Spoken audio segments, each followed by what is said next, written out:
Bonsoir bien-aimés frères et sœurs en Christ, que la paix, la grâce de notre Dieu, de notre Seigneur Jésus-Christ soit encore avec vous ce soir. Que cette paix immense inonde vos cœurs, Église du Gabon, d'Afrique, d'Europe, d'Asie, d'Amérique et du Moyen-Orient.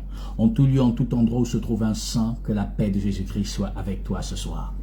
Alors ce soir, je voudrais vous entretenir sur un sujet essentiel. Malheureusement, c'est l'un des sujets dans lesquels les pasteurs de ce temps ne voudraient pas entendre parler. Parce que c'est leur moyen et leur fonds de commerce par lequel ils dépouillent des personnes ou des familles entières qui espèrent véritablement en Christ et qui voudraient demeurer dans la faveur, dans la grâce et dans la miséricorde de notre Dieu. Qui malheureusement tombent face à ces personnages vicieux, pervers et trompeurs qui malheureusement leurs égards tout en refusant de leur apporter la révélation véritable de l'Écriture en notre Seigneur et en notre Sauveur par la puissance du Saint-Esprit.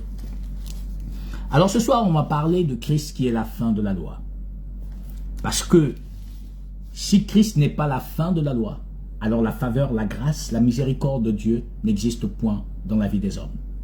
Si Christ n'est pas la fin de la loi, alors la rédemption n'a jamais eu effet et n'aurait jamais effet. Si Christ n'est pas la fin de la loi, alors personne sur la terre est rentré dans la grâce. Si Christ n'est pas la fin de la loi, personne dans le monde n'est rentré dans la grâce. Parce que Christ étant la fin de la loi, Christ nous a fait rentrer dans la grâce. Mais malheureusement, beaucoup de prédicateurs trompeurs, fils de la perdition, se positionnent comme des grands docteurs de la loi, des grands connaisseurs de Dieu, et qu'ils auront eu une vision ou une révélation ou une alliance avec l'Éternel, mais malheureusement, s'appuient toujours sous la loi, dans la loi, pour justifier le mensonge, et malheureusement, personne de tous ceux qui sont dans les assemblées du monde entier, je dis bien du monde entier, je pèse mes mots, qu'un pasteur du monde vienne me démontrer le contraire, ne sont rentrés dans la grâce. Ça veut dire tous ceux qui sont dans les assemblées du monde, il n'y en a pas un qui soit rentré dans la grâce, il n'y en a pas un qui est dans la grâce. De ce fait, pourquoi? Parce que la grâce n'est pas enseignée dans les assemblées du monde. Ce qui est enseigné dans les assemblées du monde, c'est la loi de Moïse. Ce qui est pratiqué dans les assemblées du monde, c'est la loi de Moïse. Et donc, de ce fait, personne n'est rentré dans la grâce. Je dis bien, personne n'est rentré dans la grâce. Et comme Christ n'est pas dans la bouche de ses prédicateurs, alors personne n'est dans la grâce. Parce que Christ est la fin de la loi. Si donc il est la fin de la loi, alors logiquement, s'il n'y a plus de loi pratiquée, c'est qu'il y a grâce. Et s'il y a grâce, c'est que tout le monde est dans la faveur et la miséricorde de Jésus-Christ. Mais alors, en examinant les Écritures, vous allez comprendre vous-même et savoir et entendre et véritablement voir si réellement le monde est dans la grâce ou le monde est encore sous la loi mosaïque. Alors, on va prendre l'Écriture dans le livre de Actes au chapitre 13.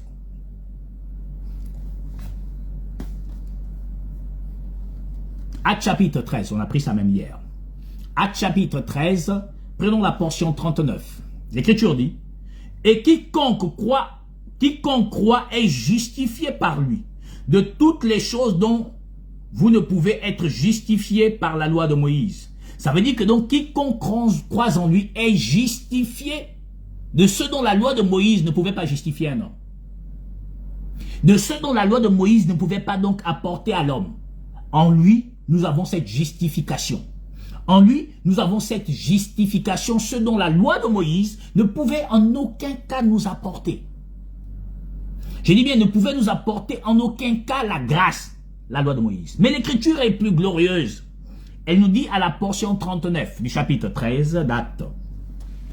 Et que quiconque croit est justifié par lui de toutes les choses dont vous ne pouvez être justifié par la loi de Moïse. Donc, et en lui, nous avons la justification. Ce dont la loi de Moïse ne pouvait même pas nous donner. Mais c'est la portion 38 qui nous intéresse ce soir. Sache donc, homme frère, que c'est par lui que le pardon des péchés vous est annoncé. Donc ce n'est pas par Moïse que le pardon des péchés est annoncé au monde. Mais c'est par lui. Par lui qui? Par lui qui?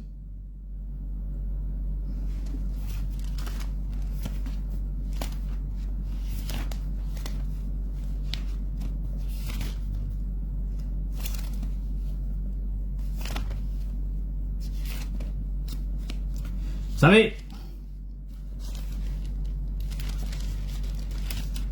Psaume 40, la portion 7, jusqu'à la portion 9. Tu n'as désiré ni sacrifice ni offrande. Tu m'as ouvert les oreilles. Tu n'as demandé ni holocauste ni victime expiratoire.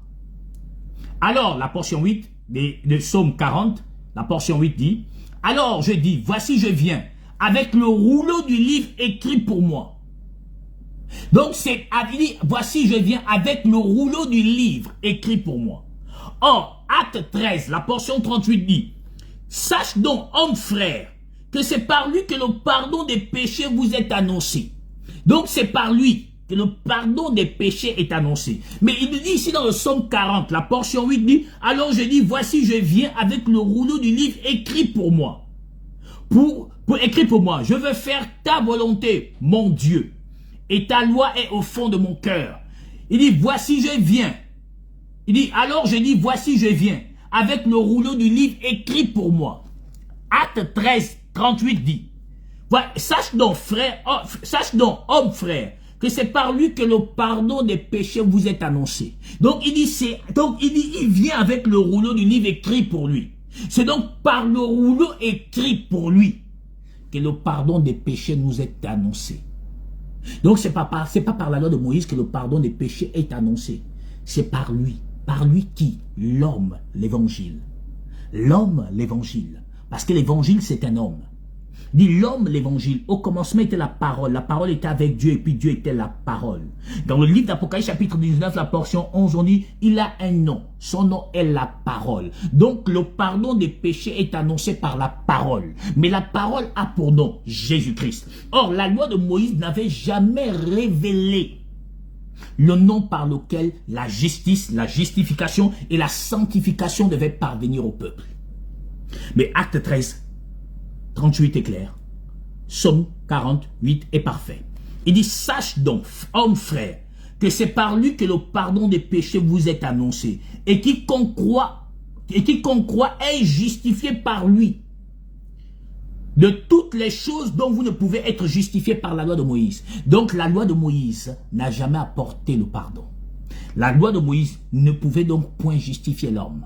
La loi de Moïse ne pouvait point sanctifier l'homme. La loi de Moïse ne pouvait point restaurer l'homme. D'où le acte 13, la portion 38 dit, sache donc, homme, frère, que c'est par lui que le pardon des péchés est annoncé. Donc le rouleau qui nous a apporté, qu'on appelle l'évangile, parce qu'il n'y a pas deux évangiles, il n'y en a qu'un seul dont on tord le sens. Donc l'évangile, il dit donc voici je viens, dans le rouleau du livre écrit pour moi. Donc le rouleau là, le rouleau avec lequel Christ est arrivé, ça on appelle l'évangile. L'évangile donc c'est un homme. L'évangile donc c'est Jésus-Christ. Et donc c'est l'évangile qui accorde et qui apporte à l'homme le pardon du péché. Pas la loi de Moïse.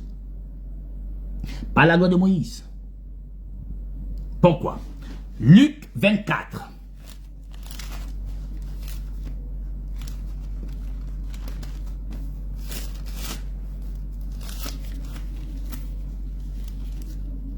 Luc 24.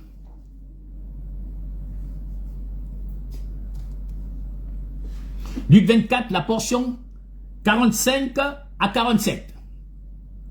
Alors il leur ouvrit l'esprit afin qu'ils comprissent les Écritures. Il leur dit, ainsi il est écrit que le Christ souffrira et qu'il ressuscitera des morts le troisième jour. La portion 47 qui nous intéresse ce soir. Et que la repentance et le pardon des péchés seraient prêchés en son nom à toutes les nations, à commencer par Jérusalem. Il dit donc, et que la repentance et le pardon des péchés seraient prêchés en son nom à toutes les nations, à commencer par Jérusalem. Donc la repentance et le pardon est prêché en son nom. Mais Psaume 40, la portion 8 a dit, voici je viens dans le rouleau du livre écrit pour moi. Ça veut dire que donc le rouleau que Christ a apporté, c'est l'évangile. Donc l'évangile est un homme. Et l'homme que l'on appelle l'évangile, c'est Christ. Christ qui est la parole. Et donc c'est par l'évangile que le pardon est annoncé. C'est par l'évangile que le pardon est annoncé. C'est par l'évangile que la repentance est annoncée. Et c'est non point par la pratique de la loi de Moïse.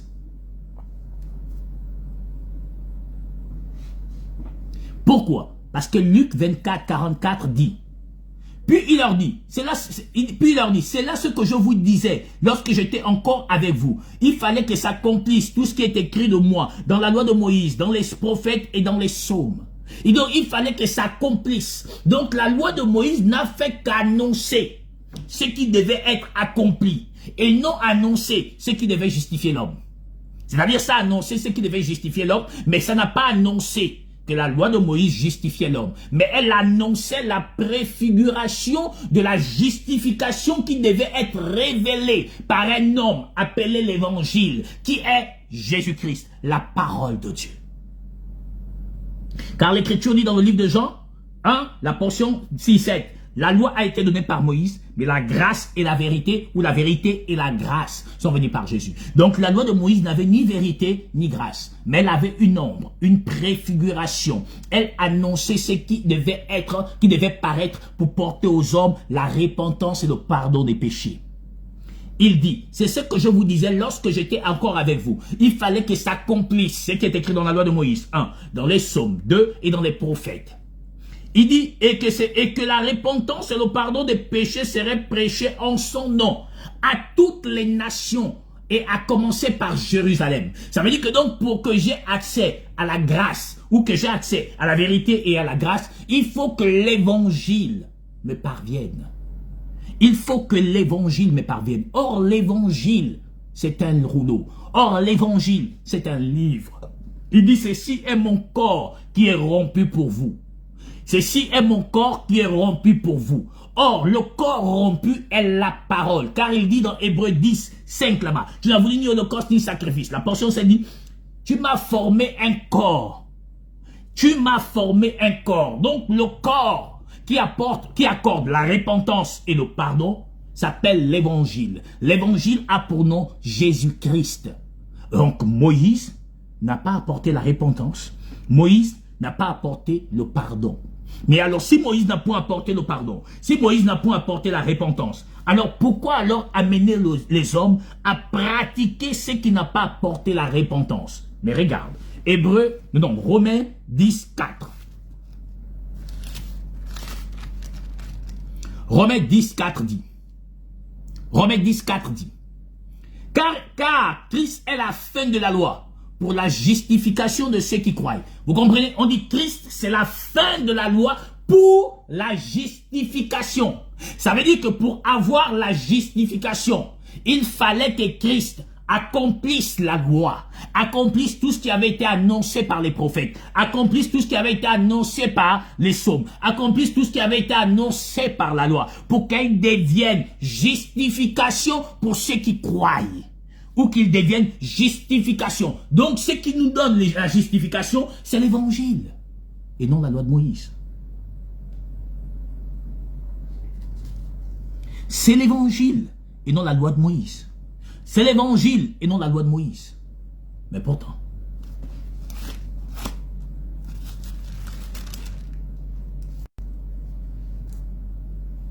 or, avant la venue de l'évangile, qui est Christ, le monde, non pas toutes les nations du monde, mais un peuple appelé Israël, était renfermé, était gardé par ce qu'on appelait la loi. La loi n'a jamais été donnée aux nations. La loi a été donnée à Israël pour qu'elle ne copie pas le monde, qu'elle ne marche pas par la vision du monde, qu'elle ne marche pas selon les préceptes du monde, mais qu'elle marche selon la loi et les ordonnances de l'Éternel. C'est pourquoi quand vous allez dans Malachie au chapitre 4, on va le lire pour que l'on comprenne aisément.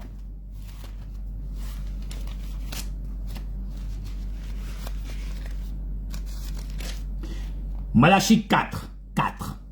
Souvenez-vous de la loi de Moïse, mon serviteur, auquel j'ai prescrit en Hérobe, pour tout Israël, des préceptes et des ordonnances. Ça veut dire que donc la loi n'a jamais été portée pour les nations. Elle a été portée pour Israël. Et Israël était sous la gouverne du pédagogue que l'on appelle la loi, jusqu'à ce que devait apparaître ou arriver le Shiloh. Et de passer par le fait qu'il devait accomplir tout ce qui avait été énoncé ou annoncé de lui dans la loi de Moïse, dans les psaumes et dans les prophètes, alors il devait devenir la justification de tous ceux qui croient. Or, le fait de maintenir les hommes dans la loi de Moïse n'apporte nullement à personne la repentance et le pardon des péchés. Or, Galates chapitre 3 nous enseigne quelque chose à partir de la portion 23 à 25. Galates 3, 23 à 25. Avant que la loi vînt, nous étions enfermés sous la garde de la loi. Avant que la foi vienne, pardon. Oui, avant que la foi vienne, nous étions enfermés sous la garde de la loi. En vue de la foi qui devait être révélée. La foi vient de ce qu'on entend. Ce qu'on entend vient de Christ. On n'a pas dit la foi vient de ce qu'on entend. Ce qu'on entend vient de Moïse. On n'a pas dit que la foi vient de ce qu'on entend vient de la loi. On a dit la foi vient de ce qu'on entend vient de Christ. Or, Christ s'est révélé quand? Quand le Messie est descendu dans la parole pour donner vie à la parole. Avant que la foi vînt, nous étions enfermés sous la garde de la loi, en vue de la foi qui devait être révélée. La portion 24. Ainsi, la loi a été donnée comme un pédagogue pour nous conduire à Christ, afin que nous fussions justifiés par la foi. Donc la justification ne vient pas de la pratique de la loi. La justification vient de la pratique de la foi. C'est donc par l'évangile que l'on reçoit la justification. Sans l'évangile, il n'y a pas justification. Sans l'évangile, il n'y a point pardon de péché. Sans l'évangile, il n'y a point repentance. La foi étant venue, nous ne sommes plus sous ce pédagogue. Ça veut dire que donc le pédagogue dans lequel nous étions maintenus, du moins Israël, ne devrait plus y être. De ce fait que Christ étant venu, il nous a libérés du pédagogue de la loi. Il est la fin, Christ est la fin de la loi. Christ est la fin de la loi pour tous ceux qui croient. Pour la justification de tous ceux qui croient. Ça veut dire que donc si je maintiens un homme dans la pratique de la loi, cet homme n'a ni vérité ni grâce. Cet homme n'a ni vérité ni grâce. Ça veut dire qu'il n'a pas le Saint-Esprit qui le gracie du siècle présent. Cet homme n'a pas de justice, ni de justification, ni de sanctification. Pourquoi? Parce que Galates 5. Galates 5, la portion 4 à 5. Vous êtes séparés de Christ, vous tous qui cherchez la justification dans la loi. Vous êtes séparés, vous êtes déchus de la grâce. Vous comprenez maintenant que donc je n'ai pas menti. Ça veut dire que celui qui pratique la loi est séparé de Christ. Celui qui cherche la justification par la loi est déchu de la grâce. Or, Jean 1er, la portion 17 dit, la grâce et la vérité, ou la vérité et la grâce sont venues par Jésus. Mais en pratiquant Moïse, en pratiquant la loi, vous êtes séparés de Christ et vous êtes déchus de la grâce. Or, Christ est venu avec deux éléments, la vérité et la grâce. Si tu es donc séparé de Christ, c'est que tu n'as pas de grâce. Si tu as la grâce, alors comment peux-tu dire que tu n'as pas la justification? Or, le monde n'a ni grâce ni justification. Le monde n'a ni vérité ni grâce. La suite dit à portion 5. Pour nous, c'est par la foi. Pour nous, c'est de la foi que nous attendons par l'esprit l'espérance de la justice. Donc nous, c'est par la foi que nous attendons l'esprit pour l'espérance de la justice. Donc il dit, pardon, pour nous, c'est de la foi que nous attendons par l'esprit l'espérance de la justice. Pas par la loi, pas par les œuvres de la loi, pas par la pratique de la loi. Comprenez-vous cela? Donc vous comprenez aisément que on a trompé le monde. Regarde. Regarde.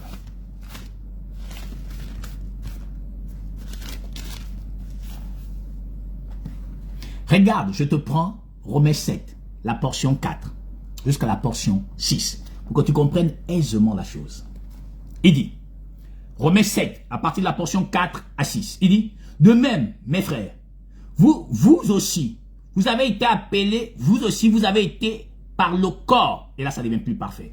De même, mes frères, vous aussi, vous avez été par le corps de Christ mis à mort en ce qui concerne la loi, pour que vous appreniez, pour que vous appartenez à un autre, à celui qui est ressuscité des morts, afin que nous portions des fruits pour Dieu. La suite. Car lorsque nous étions dans la chair, les passions des péchés provoqués par la loi. Vous comprenez ce qu'il dit? Il dit lorsque nous étions dans la chair, les passions. Il dit, mais car lorsque nous étions dans la chair, les passions des péchés provoquées par quoi? Par la loi. Donc c'est la loi qui provoque les passions du péché. Donc le problème, en pratiquant Moïse, elle va nous provoquer les passions du péché.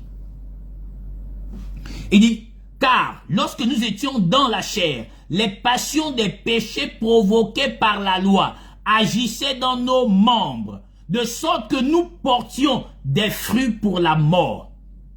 Maintenant, nous avons été dégagés de la loi, étant morts à cette loi, sous laquelle nous étions retenus, de sorte que nous servons dans un esprit nouveau, non selon la lettre qui a vieilli.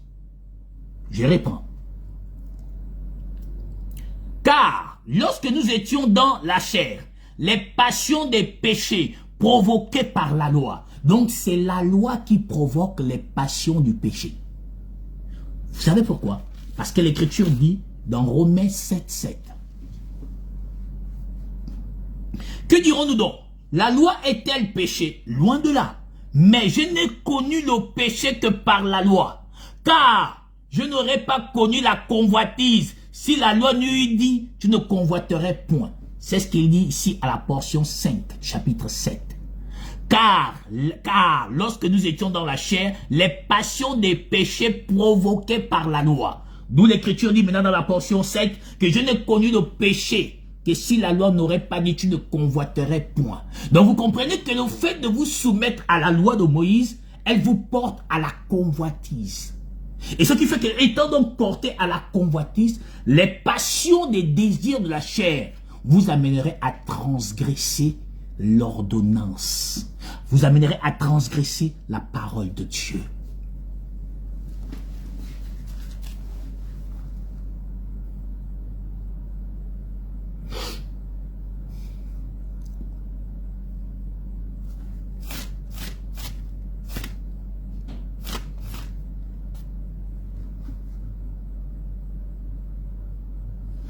Galates 2, la portion 16. Néanmoins, sache que ce n'est pas par les œuvres de la loi que l'homme est justifié par... Néanmoins, sache que ce n'est pas par les œuvres de la loi que l'homme est justifié, mais par la foi en Christ. Donc, le fait de pratiquer les dîmes, les offrandes, ne te justifie en rien. Le fait de donner la nourriture au pasteur ne te justifie en rien. Mais c'est par la foi que l'homme est justifié. Pourquoi? Parce que la charité couvre une multitude de nos péchés. Le fin lin, ce sont les œuvres justes des saints. La suite dit, mais par la foi en Christ, nous aussi nous avons cru en Jésus-Christ, afin d'être justifiés par la foi en Christ, et non par les œuvres de la loi. Parce que nulle chair ne serait justifiée par les œuvres de la loi. Or, les dîmes, ce sont les œuvres de la loi. La loi ou la loi cérémonielle. De même, les offrandes. Je ne sais pas si on se comprend. La suite. La portion qui continue encore plus parfaite et glorieuse. Mais tandis que nous cherchons à être justifiés par Christ, si nous étions nous-mêmes trouvés pécheurs, Christ serait-il un ministre du péché? Loin de là. Mais la portion suivante est plus glorieuse. Car si j'ai rebâti les choses que j'ai détruites, je me constitue moi-même transgresseur. Ça veut dire que donc si Christ rétablit les choses qu'il a détruites, c'est qu'il se positionne comme un transgresseur. Alors si donc Christ rétablit le sacerdoce aaronique, c'est que lui-même il devient un transgresseur. Parce que c'était à ce sacerdoce, donc la loi cérémonielle, qui était rattaché un élément qu'on appelle la dîme. Si donc Christ redemande la dîme à l'église, après avoir détruit cela, lui-même il se positionne comme un pécheur, donc un transgresseur de sa loi. Vous voyez donc le danger dans lequel ces hommes vous soumettent. Vous voyez le danger dans lequel ces hommes vous sclavagisent spirituellement. C'est ce qu'il dit ici, l'Écriture dit ici, il dit, car si je rebâtis les choses que j'ai détruites, je me constitue moi-même je me constitue moi-même un transgresseur. Car c'est par la loi que je suis mort à la loi, afin de vivre pour Dieu. Donc si Christ rétablit ce qu'il a détruit, c'est que donc Christ est un transgresseur. Et si Christ est un transgresseur, il nous a tous tués. Ça dit qu'il nous a tous tués. Pourquoi? Regarde.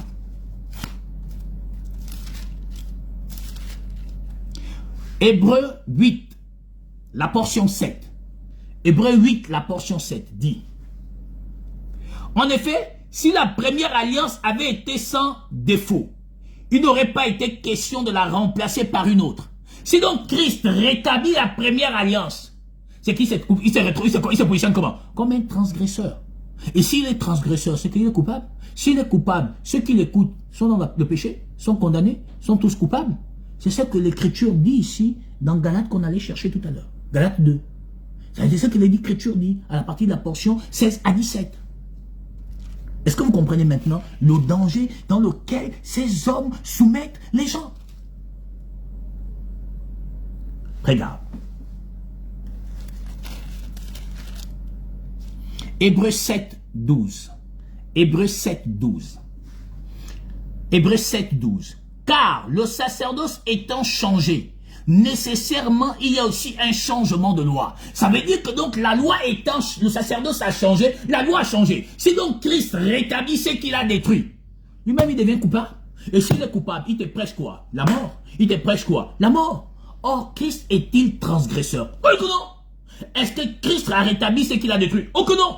Alors pourquoi vous soumettent-ils, pourquoi ces hommes vous soumettent-ils encore à la loi de Moïse? C'est qu'ils vous positionnent comme des hommes potentiellement coupables. Et si vous êtes coupable, alors le péché abonde vos vies. Et si le péché abonde vos vies, c'est que la mort est votre partage.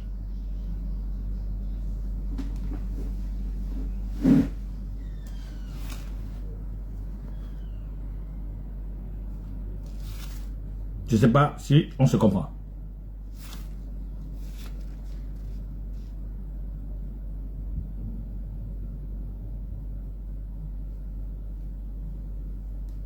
Je ne sais pas si on se comprend. Pourquoi? Regarde. Regarde ce que dit l'Éternel.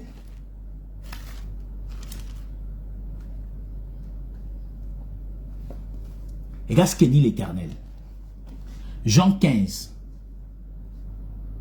La portion 22. Vous savez, ils sont méchants. Mais c'est terrible, hein. Regardez le fossé dans lequel ils plongent les gens. Regardez la méchanceté dans laquelle ils ont soumis le monde. C'est de la méchanceté terrible. Mais c'est normal, leur père s'appelle Satan. Mais regarde Jean 15. Regarde là où le problème de la vie des gens se positionne. C'est ça qui Christ dit ici. Regarde, Jean 15, la portion 22. Il dit, si je n'étais pas venu et que je ne leur eusse point parlé, ils n'auraient pas de péché. Maintenant, ils n'ont aucune excuse de leur péché. Ça veut dire qu'il dit que s'il n'était pas venu, il n'y avait pas de péché pour les hommes. Mais il dit, comme il est venu et puis il a parlé, il n'y a plus d'excuse. Parce que nous sommes au temps où le Saint-Esprit parle. Et dit, tout péché contre la chair serait pardonné à l'homme. Mais le blasphème contre le Saint-Esprit. Ça veut dire que nous sommes dans le temps où c'est le Saint-Esprit qui s'exprime. Et donc, tout blasphème contre le Saint-Esprit ne serait pas pardonné. Or, là, on est dans une préfiguration. Donc, Christ dit, si je n'étais pas venu, il n'y a pas de problème. Mais comme je suis venu et que je les ai parlé, il n'y a plus d'excuses pour leur péché. Donc le danger de ta vie aujourd'hui, c'est le fait que Christ te parle et tu as reconnu, tu as entendu et que tu refuses la vérité de l'esprit. Il n'y aurait plus d'excuses pour toi. Voilà le danger aujourd'hui de ta vie et de ton âme. Alors l'évidence de la véracité de Dieu voudrait quoi? Que l'on revienne à l'évidence parfaite. Pourquoi? Parce que en restant dans Moïse, on se condamne. Pourquoi? Parce que l'Écriture dit ici, regarde.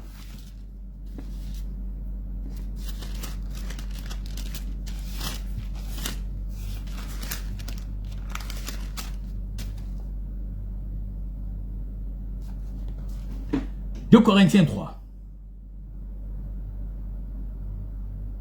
2 Corinthiens 3, la portion 34 à 18. La portion 14, pardon, à 18. 2 Corinthiens chapitre 3, la portion 14 à 18. L'Écriture dit: mais ils sont devenus durs d'entendement, car jusqu'à ce jour le même voile demeure, quand ils font la lecture de l'Ancien Testament. Quand ils font la lecture de l'Ancien Testament, ils ne se lèvent pas, parce que c'est en Christ qu'il disparaît. Voyez-vous? On parle de l'Ancien Testament. En fait, le Testament ici, c'est un rouleau, un livre. Mais personne ne connaît l'identité des élus. Or, on dit qu'un testament n'est valeureux qu'en cas de décès. Mais alors, finalement, si on lit un testament et que celui qui fait la lecture ne connaît même pas le nom des héritiers, comment on peut dire qu'on a trouvé la vie? Comment on peut dire qu'on hérite? C'est-à-dire qu'on lit un testament, n'est-ce pas? L'objectif du testament quand on ouvre un testament, c'est qu'on doit donner aux hommes qui sont appelés à écouter le testament ou la lecture du testament, on doit leur dire ce que le testament leur a donné. C'est-à-dire que le législateur qui a écrit le testament, c'est-à-dire que quand l'avocat lit, il dit, bon, en fait, voilà, je lis, voilà, toi, ton père t'a donné tant, toi, ton père t'a donné tant. Mais or, quand il lit l'Ancien Testament, c'est-à-dire quand on lit l'Ancien Testament, finalement, je vous pose la question. Qui sont les héritiers? Ça a dit que Moïse a révélé qui était héritier. Moïse a dit quand les enfants d'Israël seront aussi nombreux que les étoiles du ciel, un reste serait sauvé. Est-ce qu'ils connaissaient le reste qui devait être sauvé? Non. Quand est-ce qu'on est venu révéler le nombre du reste qui devait être sauvé? Dans l'Apocalypse. Mais Moïse n'a jamais donné un nombre, ni un chiffre. Il dit quand les enfants d'Israël seront aussi nombreux que les étoiles du ciel, un reste serait sauvé. Il parle de reste. Jésus vient dire 144 000. Jésus vient dire prophétise à nouveau sur les nations. Mais Moïse n'a jamais dit de prophétiser à nouveau sur les nations. Moïse a choisi 12 hommes pour pouvoir le seconder. Une préfiguration de Christ et de 12 apôtres.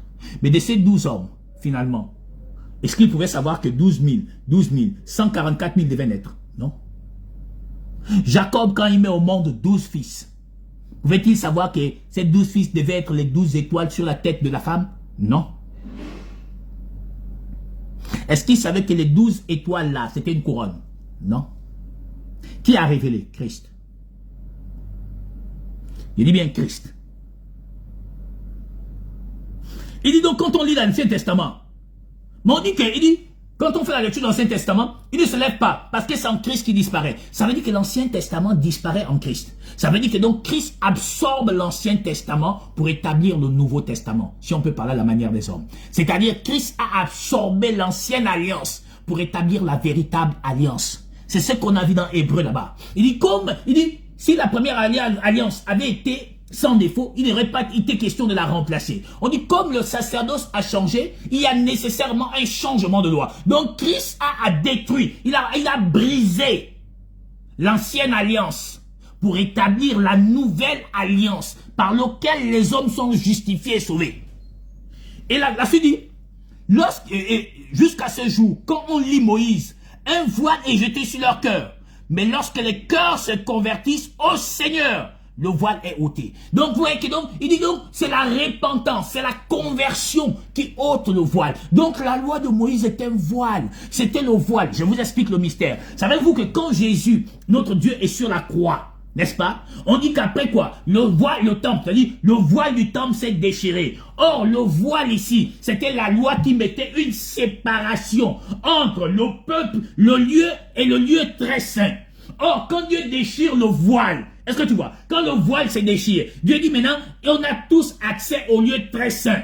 On n'a plus besoin d'intermédiaires. C'est ce qu'il dit là-bas, que donc le Saint-Esprit montrait que le lieu très saint n'avait pas encore été inauguré. Or, donc quand le voile se déchire, donc Christ ouvre, donc il déchire la loi en deux. Il dit maintenant nous avons accès. Accès, donc le voile est déchiré, donc nous avons maintenant accès. Il n'y a plus le rideau de séparation entre Christ et nous. Nous n'avons plus besoin d'intermédiaires. Or, la loi de Moïse, il y avait des intermédiaires. C'est avec le sacrificateur qui rentrait dans le lieu très saint. Une seule fois dans l'année. Or, aujourd'hui, nous avons accès au lieu très saint. Est-ce que tu vois? Or, le voile, c'est la loi. Il fallait donc ôter le voile. Or, Dieu a déchiré le voile en deux pour donner à l'homme l'accès au salut. Par qui? Par l'homme évangile. Par l'évangile qui est Jésus. Est-ce que vous voyez? Et c'est ça que les assemblées du monde ne veulent pas vous révéler. Parce que s'ils vous révèlent, ils vont plus manger vos dîmes. Ils vont plus manger vos offrandes. Est-ce que tu vois? Et c'est ce qu'il dit ici. Il disparaît. Ça veut dire qu'à cet instant, la loi de Moïse disparaît.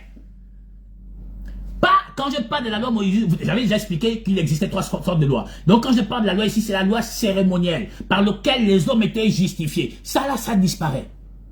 Et dès l'instant que ça a disparu avec les dîmes et les offrandes. Et maintenant, Christ en venant, il nous révèle maintenant le véritable sacerdoce et ce que l'on doit offrir sur l'autel parfait.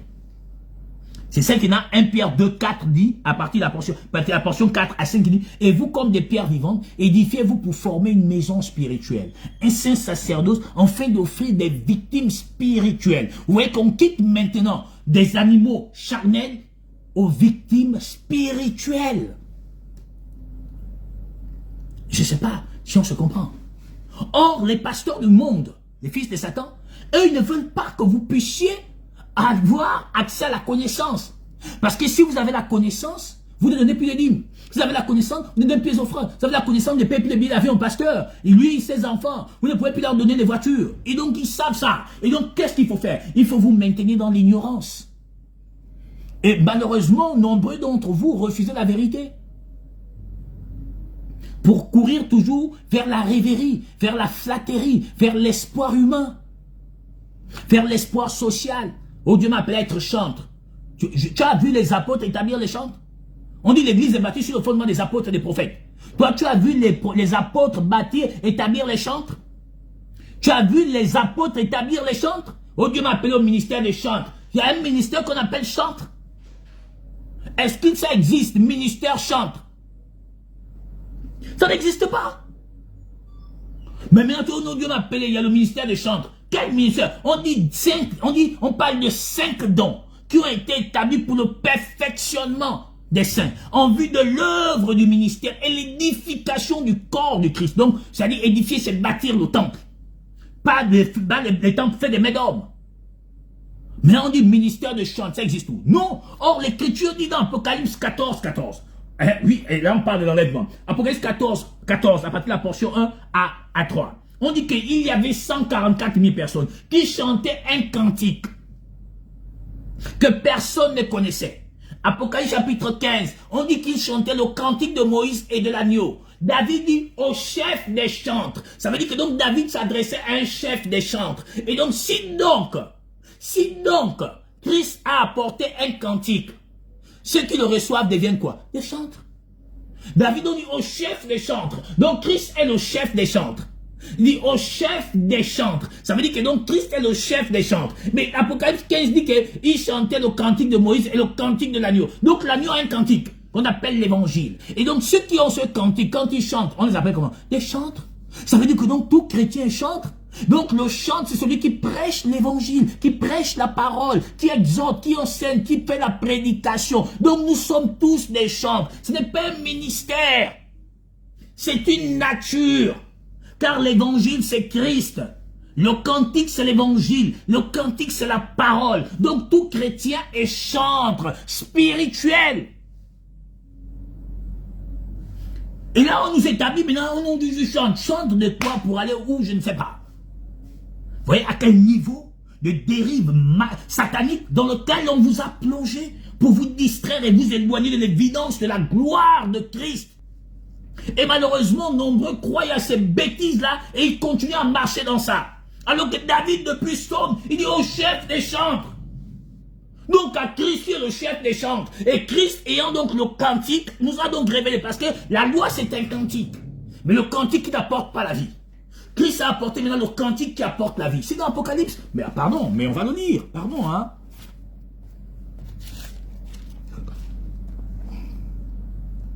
Apocalypse 14. La portion 3. Il dit, et il chantait un cantique nouveau devant le trône et devant les 4 êtres vivants et les vieillards. Et personne ne pouvait apprendre le cantique, si ce n'est les 144 000 qui avaient été rachetés de la terre. Donc, il n'y avait que 144 000 qui connaissaient le cantique. Or, les 144 000 qui ont été rachetés ont connu le cantique où? Au séjour des morts, là où Christ allait les chercher. Maintenant, Apocalypse 15. La portion 3 dit, et il chantait le cantique de Moïse, le serviteur de Dieu, et le cantique de l'agneau. En disant, tu vois, c'est maintenant quand il chante le cantique de l'agneau, il dit, il prophétise maintenant. Donc Moïse a apporté un cantique qu'on appelle la loi. Christ a apporté un cantique qu'on appelle l'évangile.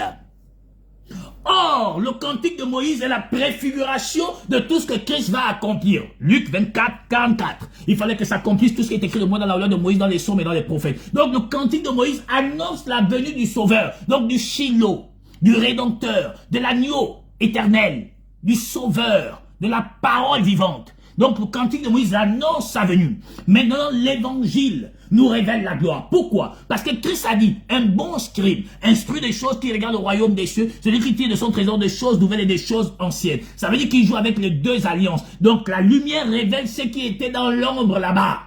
C'est pourquoi il dit chanter le cantique de Moïse et le cantique de l'agneau. Donc, tout chrétien porteur du Christ et chantre, donc a un cantique.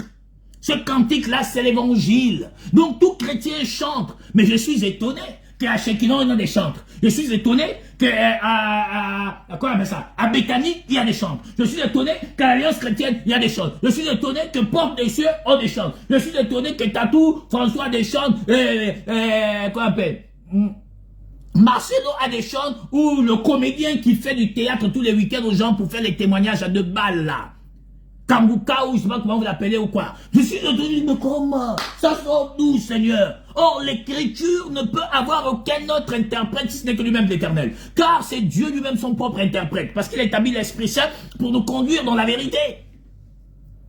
Et là, on dit aux gens, sortez de Moïse. On dit non, ne sortez pas de Moïse. Il faut payer Moïse. Il faut pratiquer Moïse. Il faut payer la loi. Il faut pratiquer la loi. Il faut donner les dîmes. Il faut donner les offrandes. Il faut aller construire le temple. Il faut donner le billet d'avion au pasteur. Il faut lui donner la nourriture, etc. Mais comment ça? C'est à nous de jouir de ça. Nous qui prêchons la vérité. C'est ce que dit l'Écriture. Si nous moissonnons des biens spirituels, est-ce une grosse affaire si nous moissonnons vos biens temporaires? C'est à nous. Si d'autres en jouissent, n'est-ce pas en nous d'en jouir? Nous. Mais on ne dépouille personne, escroque personne, on ne demande rien à personne. Mais pourtant, parce que vous espérez les grossesses, vous espérez le mariage, vous espérez le travail, vous espérez les nominations, vous espérez, c'est du païen, c'est des païens. Je ne pense pas que nous soyons dans la lumière à cet instant. Oh que non. Mais pourtant l'Écriture est parfaite. Ça veut dire que donc tout ce que vous faites là, vous n'êtes ni dans la vérité, ni dans la grâce. Et si vous n'êtes ni dans la vérité, ni dans la grâce, l'Écriture est parfaite dans Galates 5, 4, 5. Vous êtes séparés de Christ. Vous êtes déchus de la grâce. Pourquoi? Parce que vous marchez par la vue et non par la foi. Pourquoi? Parce que vous pratiquez la loi cérémonielle auquel ces pasteurs escrocs-là vous disposent et vous font croire que vous êtes dans la gloire. Mais regardez les sujets. C'est les sujets qui ne concernent même pas le salut de votre âme. Oh, on a rendez-vous ce soir. Oh, on va détruire tous ceux qui vous ont volé vos choses. Oh, mais on va détruire, on va aller arracher ce que Satan vous a volé. Tu t'assois, tu dis, mais le gars là a volé quoi à qui? Ça dit que souvent, Satan il a assis comme ça, il dit que, oh, je sais que je suis à même foutu. Je suis à mort. Mais les gens là quand même sont méchants avec moi. Souvent, peut-être qu'il dit ça, hein. qui dit que, oh, non, les gens de Shekinah aussi abusent. Hein. Même là où je ne suis pas, on dit que je suis là. Non, les gens de Bethléem, ils abusent quoi. Même là où je ne suis pas là, ils disent que je suis là. Les gens de l'arrêter de souffrir abusent quoi. Mais tous les juifs, moi-même, je suis même pas, je suis actuellement aux États-Unis, je suis en Russie, là où je suis en train de voir comment on peut faire en sorte pour amener à bien le projet que j'ai établi. Mais le Seigneur dit que je n'ai établi aucun projet, c'est le dessin que j'ai mis en toi. Satan, il est dans une autre, il est dans une autre vision. Sa vision est tout autre. Lui, il prépare le grand combat, la grande guerre, la guerre d'Armageddon, la 3e guerre mondiale. Lui, il est en train de préparer ça. Les gens, ils sont là, ils me disent que non, c'est encore moi qui attends ça que, oh, il y a eu l'accident à ONG. Oh, quel mois? Moi, je suis même pas là-bas, je suis même pas à ONG, je suis même pas au Gabon. Je suis actuellement entre la Russie, les États-Unis, l'Allemagne, la France et Israël. C'est là-bas que je suis actuellement en train de naviguer. Mais les gars, ils disent encore c'est moi. Le bon vilain me dit que mon Dieu, les gens me veulent quoi? Je suis déjà foutu, j'ai un peu de temps. Mais le peu de temps que j'ai là, j'ai envie d'assembler un peu les choses pour voir si je peux me combattre. Mais je sais que j'échouerai. Mais j'ai envie d'essayer. Le pauvre, même, il n'est pas dans les affaires là. Oh non, il y a tel là-bas qui n'arrive pas à coucher. C'est le diable. Le gars dit, oh, est-ce que moi j'ai déjà donné la fécondité à quelqu'un? Non. Est-ce que moi je peux bloquer la fécondité de quelqu'un? Non. Mais on m'accuse encore comment? On m'accuse encore comment? Alors que c'est la jalousie des gens, la méchanceté des gens, qui font que les gens se retrouvent dans cette dérive-là. Les gens, ils voient le diable partout. Non, je suis désolé. Il y a des gens dans nos familles qui sont méchants, qui sont sûrement pétris de jalousie, qui peuvent t'empoisonner, qui peuvent te faire des choses par jalousie, par envie. Vous croyez que le diable, il a le temps à perdre que vous soyez stérile ou pas? Vous croyez que le diable, il a le temps à perdre que vous vous mariez ou pas? Vous qui vous avez d'abord dit que le mariage était une bénédiction? Qui vous raconte ces choses? Qui vous a dit que quand tu te maries, Dieu t'a béni? Qui vous dit ça? C'est les pasteurs là. C'est les pasteurs du Gabon, d'Afrique.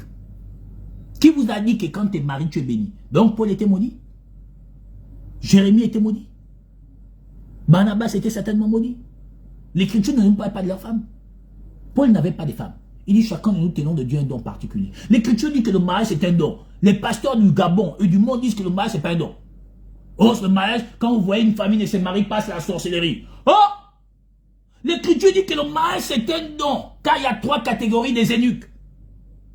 Vous, pasteurs, vous dites non, c'est pas un don, c'est un don, c'est tout le monde doit se marier. Comment tout le monde doit se marier? Toi-même, la nature t'a enseigné. Tu as perdu ta mère, jamais mariée. Tu as perdu ton père, c'est jamais marié. Tu as perdu ta soeur, c'est jamais marié. Tu as perdu ton frère, c'est jamais marié. Donc, eux, ils étaient maudits. Le diable les a empêchés de se marier, sont morts. Parce que selon vos pasteurs, le diable peut tuer quelqu'un. Selon l'Écriture, selon la Bible que moi j'ai là entre mes mains.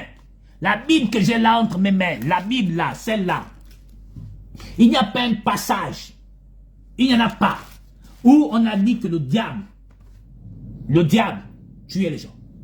Le diable il tue spirituellement pour empêcher les hommes d'accéder au salut.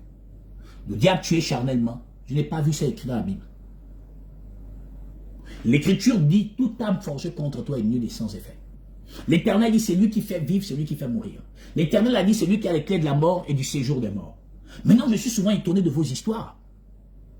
J'ai vu l'autre jour là, votre pasteur là, le fameux grand prophète qui dit le grand prophète de la francophonie là, le tocard là, comment il s'appelle le Congolais là, si c'est Tatou François. Il dit que non, j'ai vu quand il est venu faire la comédie au Gabon, et comme les Gabonaises, ils aiment la bêtise, oh non, j'ai vu, qui s'appelle tel, le numéro là c'est ça là, oui, j'ai vu ton nom dans l'acte de décès. Oh, tocard idiot que tu es, tu n'as rien compris à la parole. Tu as vu son nom dans quel acte de décès?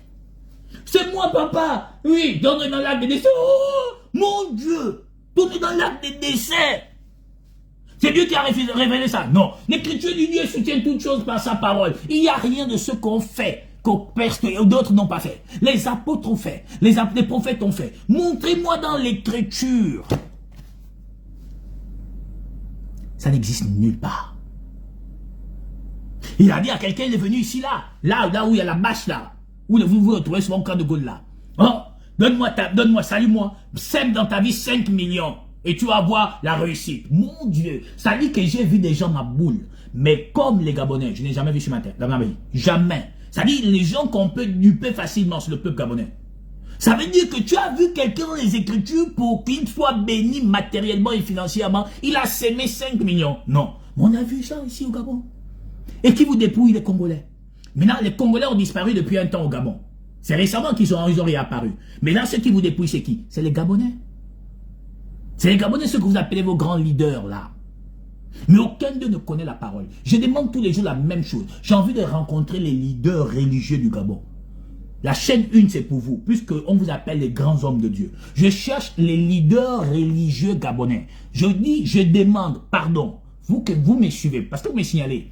Donc, dites à vos pères dans la foi là, hein, vos pères spirituels là, dites-leur que le frère David a dit, il veut rencontrer un leader religieux du Gabon, devant les médias du Gabon.